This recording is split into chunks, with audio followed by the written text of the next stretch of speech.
What there, then she can straighten up her neck. Forward with the hand. Good. Soften. Oops, there. There's always obstacles here. Good. Yeah, good. Yeah, nice. Forward with the inside hand and up. Just soft. Because your tendency at the moment is when you go through the corner, you want to take your head in a little bit. See if you can let the head a little bit out and longer and hold yourself in balance up. That's it. Forward and out. Good. Do a circle around the obstacles here. Good. Look.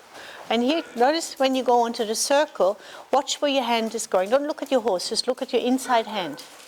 So rest your elbow a bit on your hip. Good. That's it. And now when you rest it on the hip, do you notice you push some pressure in the stirrup? So put some pressure on the outside stirrup. Now lift the heel on the outside stirrup. Now soften the inside leg. Widen the hand on the top while you lift the heel. Good. There the back came up. Yeah. Soften the inside hand a little bit again. And bring it in, away, yeah, off her neck if you can. Yeah, good. And then here can you feel the more you do, the harder it gets. Can you feel that? So when you go and try harder, just hold for a second. The more you try to get into the circle, the more you and the horse start to disconnect. Yeah. Right? So this is again like when you draw a line from your nose, belly button, middle of the zip, and that extends then all the way to her ears. You're looking straight at her ears, yeah. Right? So when you find that line is kind of sitting next to your horse will always try to catch you. So it makes it really hard to ride the circle. And this is why I often ask you to balance yourself back over the outside leg and see if you can point with your inside finger a bit forward and up so she can then roll a little bit from the ribs and carry you forward in that stride. But it's really because you feel like when you drive your car or a bicycle, you pull on that handle, right? That's when you go around the corner. When you do that with a horse, you pull on that handle and look down, they go all around like a motorcycle because they start leaning. Yeah.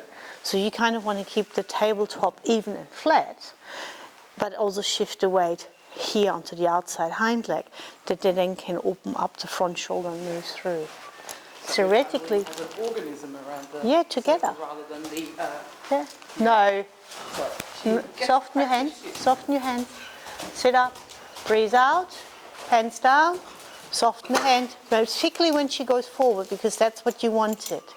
She gets the shits because there's two horses eating, not because you did something. No, I know that. So, yeah. But this is now put your hands forward, yeah, soften, and then you kind of got to ride her there with some movement forward. Lovely. Roll your shoulder out, tap a little bit in the stirrups that you get your balance back over the ground. Ground yourself, much better. And then here, a little bit of weight in the outside stirrup and soften that inside hand. You got this. You're doing a really good job. And yes, I can see this is the impatience that you were talking about yesterday, right? But it had nothing to do with what you did. So you got to become really, I'm aware of this. I see they're eating. I'm sure you get your breakfast in a minute. Have a conversation with her.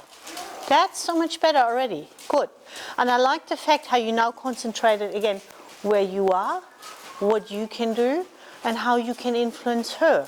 Because you're really aware where she is at and what is influencing her. Does that make sense? Yeah.